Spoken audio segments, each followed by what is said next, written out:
So hi guys, Sara Da Silva here, and I am here today with Beth. Beth is, well, I'm gonna call you a friend. I'm gonna call you a friend, but we met around a month ago at the big festival. I was just walking around, eating lots of food, and I saw this brilliant, this gorgeous stand with this gorgeous woman wearing this cute t-shirt. I was like, my friend that was with me said, oh yeah, let's have a look. She has really cool stuff. And she was right. Oh. We start to network and talk, just talk. We start to talk, and I'm like, yeah, we need to get in touch.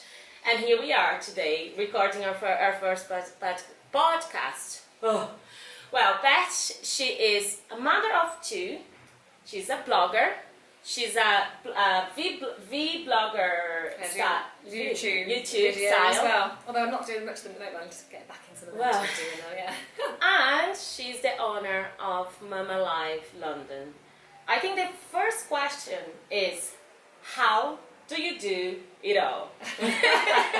Because for me, when I start two kids, I'm like, oh my god, and then blogger, vlogger, and business owner. That is a lot. I know, just that some plates have to drop every now and again. That's Yes. what I was thinking. I think people spin so many plates now, and something's got to drop. So sometimes it'll be the house that drops, as in the house that's an absolute tip because I haven't got time to do it, or sometimes, like in the worst case scenarios, when I'm really busy with business, and then like the kids will have to come to the office with me and just have to sit there, and I'll put them on YouTube on the back for a bit, and I'm like, entertain yourselves for a bit while I just get this done quickly. Yeah, you have to get exactly. it done. It's just kind of something you've got to drop and get it done. It's interesting saying that because I don't remember one of the podcasts I was listening, but it was a woman saying that. People ask her, how do you do it all? And she said, I don't. Yeah, like she was stressed. Yeah, she was a very rich woman. She was the lady. I wish I could remember her name, but she's a writer. Grey Anatomy. The one. What's her name? Do you remember? No, I don't know her name, but I know who. But she's amazing. She has a lot of money, and she's like, I don't do it all. I have a woman that take care of my kids. That helps. Yeah, exactly. And that's true, and that's part of who I am. Yeah. And I think a lot of mums feel guilty for. Yeah, you do. And I started. I've got a clean that comes once a month now. I probably should get more, but. At first I felt really guilty about doing that because I thought, well, I should be doing the cleaning, that's like my job. And I think, well, no, you've got to hand something over. And that's not a job I really want to do anyway. Exactly. So of all the jobs, that one can get moved aside. Well, I am happy to say, because of course, as you know, I'm from Brazil. In Brazil we have this really, the culture of the cleaning. And I remember when I was a child, my mom not doing things Saturday morning because she had to clean the house. Yeah. And I'm like, no, thank you. I'm happy to get away from this part of my culture, because there's so many more. And that's the thing as well, I think there's so many more important things to be doing. That I remember when I was quite house-proud when I first had my first child. I've become far less house-proud with my second child and having a business. Because you know what? Of all the things that matter, whether my house is immaculate or not really doesn't matter in the big scale of things. No, I know what you mean. Is your office at home or? It was, but luckily I've moved my office now, so yeah, that's good. Yeah, it's kind of good because also when I is at home, I think it's easy to get distracted with doing stuff in the house. Like, oh, just put this wash on, or just do some washing up, or I'll just put this washing out, or just like hoover that bit there quickly, and then I think, oh my god, like I'm not concentrating. So yeah. It has helped separate. I understand. I was working from home on Wednesday, and that's what I was doing, putting the wash on. Do you know, we always because then you just like lots of little bite sizes of you doing your work there, rather than like having a big chunk where you completely concentrate on what you should be doing. Yeah. Well, yesterday I spent a few hours reading your story, and to be like, I was in wow, just. Because of course it's very easy to look at the brands that you have created and just think, oh, it's so cool, I love the t-shirts, I want all of them. But I think it's very powerful to actually understand where it came from, like the woman that he had to become to be able to think about something like that, and the message behind it it's very strong, which make it even more special. to wear it. Just since I read your story, I feel like even more proud to be wearing the t-shirt. So for those of you that don't know, one of the message that you want to be out there to deliver it to your brand and the blog and the vlog is the importance that you be aware of mental health. Yeah, 100%. Yeah. And you have your own experience of mental health. Yeah. Would you share with us a little bit about that? So, well, I think my sister and my brother both struggle with mental health. Like my brother got back on track, and my sister, from a young age, really, she had an eating disorder at a young age, and then it just carried on. I mean, she obviously have ups and downs, but she's kind of good at the moment. But then a few years ago, I lost my dad. He committed suicide, and that was really bizarre because he'd been the most positive person in my life. He was like the most upbeat, positive person. Like he always taught me in my own self-belief and to just be, give everything you got, always have positive vibes. I used to always say that catchphrase, positive vibes, believe, Beth, believe. And so it was a space of 18 months where all of a sudden his mental health, we don't know what it was, and then we've kind of done some research afterwards, and after he passed away and we saw the head of the psychiatric unit who said that they think afterwards they thought it might be to do with Parkinson's. They never told us before, which isn't the handiest thing. Kind of would have helped, but anyway. But now you can at least make other people aware. Yeah, exactly, yeah. So, I had an 18-month struggle with my dad, and I was pregnant at the time with my son, and he took his life in June 2011. So obviously it was horrendous. Like, I was really close to my dad. I was a complete daddy's girl, so it was awful. But then I had my son. I was pregnant. I was 7 months pregnant when it happened. When did you have your son? 2 months later. So I was 7 months pregnant when it happened. Okay. And then I had my son, and I thank God that I did have him because he was just like my light that got me through. Because I think if I didn't have him to focus on at the time, that would be yeah. Like, I was reading that one thing I thought it's interesting because I like my family, I didn't have anyone, never had anyone around me that really had a mental health, not that I was aware. But I liked the way you mentioned things that we say that is actually we think helping, but it's not helping. Because I think because we are not aware what it really means and how it really feel, we just try to say, oh, but it'll be fine. But I have this friend that he was sad, or what would you say for all of us that we have two situations, the people that suffer with the mental health and the people that suffer that are around people that have had mental health, I would say. What to say or what not to say. I think I still make mistakes all the time. Like my sister struggles with mental health, and I still...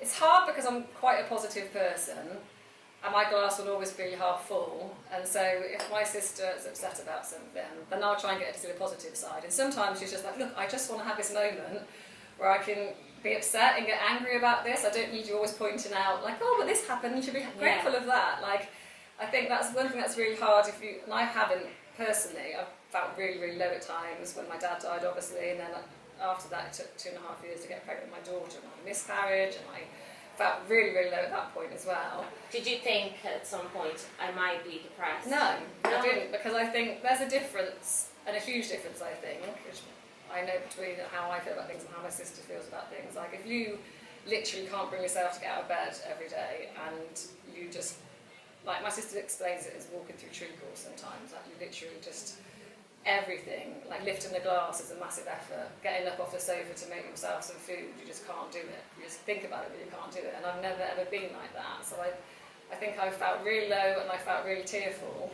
but I've never felt to the point where You're just very sad. Yeah, I just felt very sad, yeah. Because I like the way you saying, everything was going so well in your life, and then suddenly everything start to go wrong. Yeah. And you're like, okay. Like, stop dealing with this bad parts. Yeah, why, we almost go, why me? Why now? Yeah.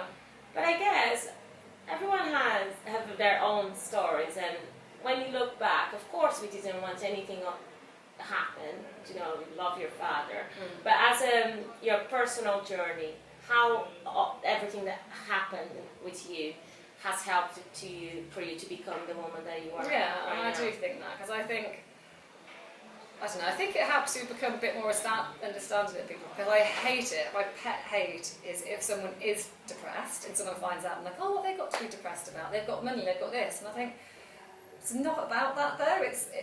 Like obviously some famous footballers who have got depressed and people are like, oh God, they've got loads of money and they've got this and they shouldn't have a reason to. But it's just so much bigger than that, and it can be over, I don't know, sometimes there's unexplainable things of why it happens, or sort of often footballers who've like stopped playing professional football and then all of a sudden they have to find their purpose in life again, and that can lead to depression. And I just think it's just trying to be aware of all the reasons that it could be, and just being a little bit more understanding and not seeing things as so black and white, that there's lots of grey areas. And like, I think I probably said in one of those blogs that what I probably learned from what I did with my dad is that I kind of always try to make him think of the things he should be grateful for, and like play the glad game. Well, you've got this, you should be happy. He says you even played I'm pregnant.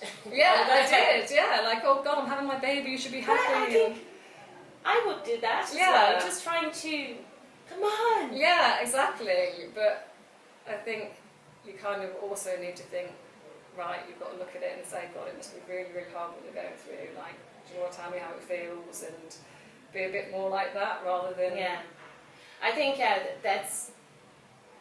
I had a very, very good cousin, a very close cousin that she died because she became an alcoholic. And I remember suffering a lot when she first died because I didn't see it was a disease. So I just couldn't understand, how did you allow it to happen? I couldn't accept. And I think when I started, and I was angry with her when, you know what happened. But then when I started to understand that actually it was a disease, like it's not what, she didn't really have a choice.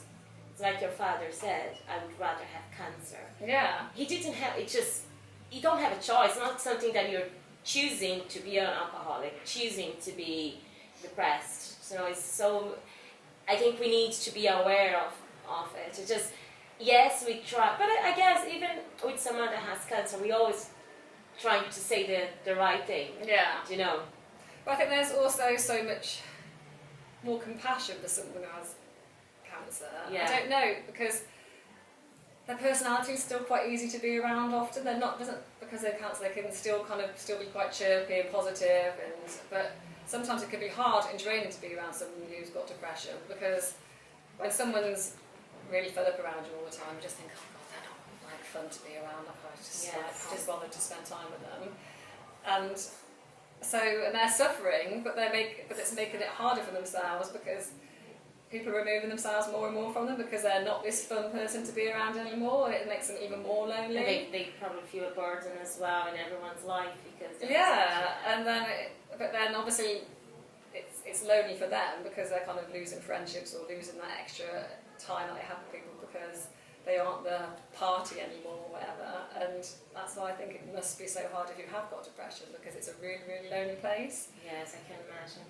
Well, now let's go to the happier part of your life. So it's good to share how I think we could talk for hours, like how to deal with people that have depression, and you know, because you have your own experience, but going back to your own personal story, how did the Mama Life London was born through all this? Yeah, well, so after my dad died, and then I didn't do anything for a while, so after a while I had my son, and then I started trying for my daughter, and it took 2.5 years to get pregnant with her. There was no reason, I probably deep down because I was stressed maybe, I don't know. Yeah. But and then eventually I had her, and then kind of I just started to start feeling more happier, more positive, and like it was amazing the difference, because I never realised how bad I was before until afterwards, and I thought, God, like I really was in quite a low place at times, but I then started to think about a focus of what I didn't want to necessarily, I wanted to go back to work, but I kind of thought I want to do something for myself. And my dad did leave me, my brother and my sister, some money, and I thought, well, I want to use that in a good way. And I thought, like, I just had this feeling that obviously my dad's always like had his own business as well, but he was always kind of, like I said, a real positive person, and it kind of always made me feel about myself that I could do anything I wanted. Like he kind of instilled that in me, and then I did the 3 Peaks challenge on the anniversary of his death, which is, if you didn't know, it's 3 highest mountains in the UK in 24 hours. So I did that with a friend, and then I started to think about, like, before then I thought, I'd like to start my own business. And my friend I did it with did printing, and I then got to think about perhaps like doing clothing business, and then perhaps like from some of the t-shirts donating some money to mental health, and also using that as a platform to sort of raise awareness of mental health, which I did do more to begin with. And I have to say, when I've written some of those blogs, I've for Marie Claire and Huffington Post, and it did kind of drain me a little bit because there's a lot of stuff to kind of just come back go through, and I did kind of, I think I've had so much other things that I'm good, like I've started since I get into a lot of retailers now, and so that's all good, so I've been quite busy and I haven't been able to spend time blogging, but now I've got more time that my youngest is in school. I do want to start blogging again, particularly about mental health, but I did have to have a little break from it because I thought, that's like taking all the emotion. Yeah, but I like the way when I go to our Instagram page, it's good. I have a good feeling. So I think that's you're still, sending a good message there because it is out there. And in fairness, you share the story on your page as well. So if people want to know more about you, they're gonna read and have access. And your t-shirts are fun, like when I look, it makes me smile. It's a good message as well. So and I think because I've got the Sisterhood one and a little less judgment t-shirt, so they're obviously, I want to one that says life is tough, my darling, but so will you. And of course, I think, and I think so obviously that's got a mental health message behind it. As I say, you don't want to spread a heavy feeling. That's the opposite that you want to do. You want to bring awareness, but true happiness, through the good feeling. You're doing an amazing job, my dear. I really I love my t-shirt. This week was funny because I was literally every day I was looking at the t-shirts. I'm gonna wear it today again. I'm gonna wear it today. Sarah, come on, because it's a t-shirt that if you wear more than twice a week, people know they're wearing. Because people will look. You just get people look at your boobs. Okay, that was amazing to know, as I said, to know a little bit more of your story and know a little bit more of your business as well. I am the same journey as you, we're doing it ourselves and just growing and being out there and just sharing a good message and a good way to live and showing the up and downs as well. It's very important. So I'm very, very proud to have you here on my podcast. And thank you very much for your time. Of course, I would like to thank you, but also to thank you one to give us this amazing room. It's a gorgeous place. And I have to think about saying this name because of my accent. Keith. Keith Scarrett.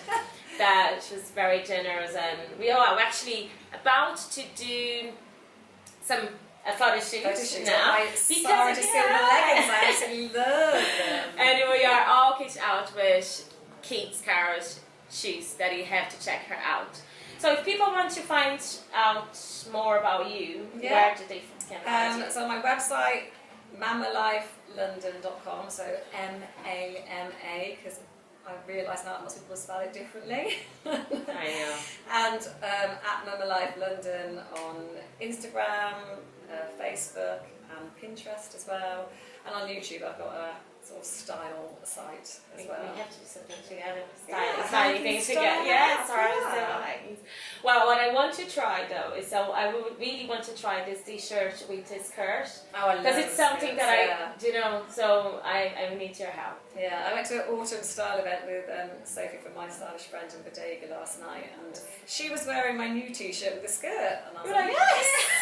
Yeah! It's so good, isn't it? When you see someone like, oh yeah, it never gets tiring, does it? You're like, oh yeah, it's just, I guess it's normal. I was saying, me and my husband still, every time that we get a sale, we still celebrate. Me too, definitely, yeah. Well, I always say, I hope, even when we're selling millions, we still feel like that. Because that's the goal. That's the way we go. That's the goal, yeah, the only way. Beth, thank you very much for your time, very much. and good luck in your business. Thank you. Thank you. Okay.